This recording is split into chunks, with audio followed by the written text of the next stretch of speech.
Многие аналитики в России утверждают, что вот эта вся ситуация вокруг утечек из доклада МАГАТЭ, ситуация вокруг Ирана, она идет как будто бы по иракскому сценарию, и тучи над Ираном сгущаются.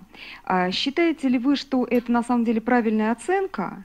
И насколько Иран готов к развитию ситуации вот по такому сценарию? И еще, если позволите, один небольшой вопрос по Сирии. В случае насильственного свержения Башара Асада, каким образом будет реагировать на это Иран? Спасибо. Но то, что и на этот раз лгут американцы, как во время иракского сценария, это соответствует действительности, они лгут, действительно. Но не надо забывать о том, что нынешняя Америка – это не Америка десятилетней давности. Мы считаем, что Америка переживает одно из самое слабое время своего. Америка имеет колоссальные экономические и социальные то есть трудности внутри себя. В то же время Иран не имеет никакого сравнения с тогдашним Ираком. Иран – это мощное государство в регионе с народовластием. Вот видите, американцы выгоняют из Ирака спустя 10 лет, не имея никаких положительных результатов. И поэтому такие сценарии, такие анализы – это для нагнетания атмосферы против стран этого региона. Мы считаем, что Америка имеет в отношении Сирии двойной подход, двоеликие, то есть они не искренни в этом вопросе. Американцы, поддержав террористов в Сирии, естественно, они поддерживают эти организации. Но в то же время реформы хотят и правительство Сирии, и народ Сирии. Видите, у них американцы двойной стандарт, они в Сирии поддерживают оппозицию, то есть террористов, а в Бахрейне наоборот, то есть они не поддерживают большинство оппозиции. Результаты вашего визита в Россию и существует ли расхождение в вашей позиции Республики Иран и России? Мы считаем, что между Ираном и Россией существует стратегическое сотрудничество. И поэтому наши консультации с Россией происходят на постоянной основе и по различным вопросам. Но и при этом визите мы встретились с министром иностранных дел Российской Федерации господином Лавровым, с его заместителем господина Лаврова, с секретарем Совета Безопасности господином Патрушевым, с его заместителями тоже. И мы обсудили различные вопросы двустороннего, регионального и международного сотрудничества. И сегодня тоже документ стратегического сотрудничества между двумя Советами Безопасности Ирана и Российской Федерации будет подписан заместителями двух секретарей Совета Безопасности в Москве. Наши российские друзья хотят от нас, просят нас, чтобы мы сотрудничали с МАГАТЭ. И поэтому Россия стала свидетелем того, что независимо от сотрудничества Ирана с МАГАТЭ, генеральный директор МАГАТЭ по-другому поступает, не отвечает взаимностью. И поэтому такая позиция генерального директора МАГАТЭ не принимается со стороны России тоже. Судьба человечества зависит во многом от развития ядерной энергетики, чем, в общем-то, занимается Иран тоже в мирных целях. Вот почему-то в последнее время я слежу за Бушером. Вполне естественно, в Индонезии решается вопрос, строить атомную станцию или не строить, потому что опасно. Вот что происходит с Бушерской станцией? Получает ли электричество народ и вообще перспективы Бушера и, возможно, других станций? Спасибо.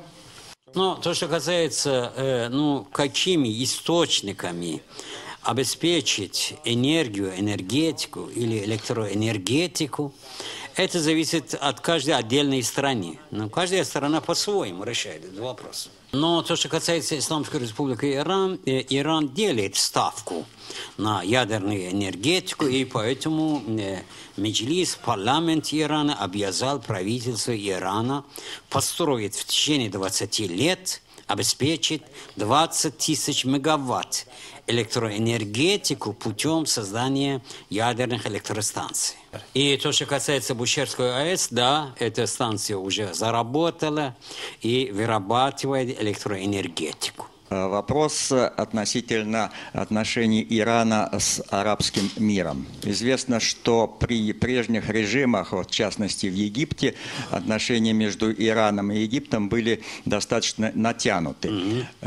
Сейчас, вот после свержения диктаторского режима Мубарака, есть ли какие-то практические изменения в этих отношениях, в смысле улучшения каких-то, может быть, стратегического, не идет ли вопрос о стратегическом, политическом каком-либо сотрудничестве между Ираном и Египтом? И второй вопрос относительно отношений между Ираном и Саудовской Аравией. Также имелись некоторые трудности в этих отношениях.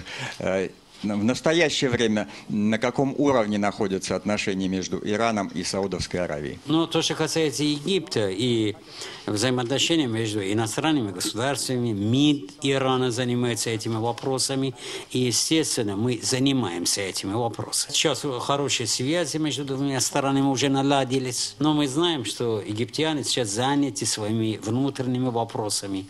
Предстоит проведение нескольких выборов у них, и поэтому, естественно, они заняты некоторыми своими внутренними вопросами и пока этими же вопросами занимаются. А то, что касается взаимоотношений между Ираном и Саудовской Аравией, ну, у нас нормальные с этой страной отношения, нормальные. Возможно, между странами иногда возникают некоторые недопонимания, разногласия иногда. Мы не принимаем действия Саудовской Аравии, что они направили в Бахрейн свои контингенты. Это не одобряется. Но все-таки Саудовская Аравия – это место, где находятся два святых городов мусульман. Там сейчас более 100 тысяч паломников из граждан Ирана находятся в этих двух городах Саудовской Аравии. Вот такие отношения. Скажите, пожалуйста, вот появились в последнее время сообщения о том, что, возможно, как это не дико звучит, какой-то части иранского руководства и военный удар, может быть, даже был бы выгоден определенной части, возможно, связанной с религиозным крылом. Почему? Потому что это, во-первых, на основу режима бы никак не повлияло, режим бы, естественно, устоял. В то же время это дало бы повод додавить оппозицию и сплотить народ вокруг этого. Но я хочу сказать, что Исламская Республика Иран уже представляет новую модель демократии всему миру. Это, то есть, религиозное народовластие, религиозная демократия. Видите, интерпретировать внутренние события Ирана,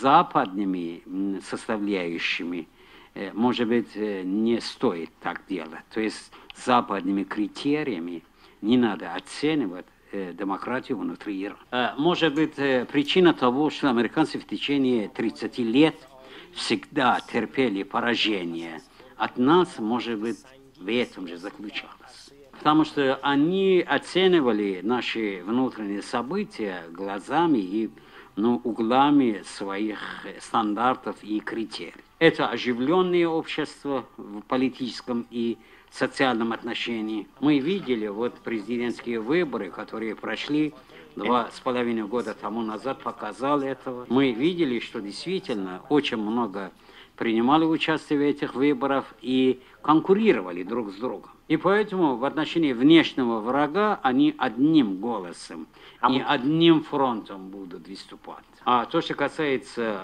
ядерной программы Ирана, даже иранская оппозиция, которая проживает за границей, поддерживают, но именно в плане правительства Ирана в ядерных вопросах.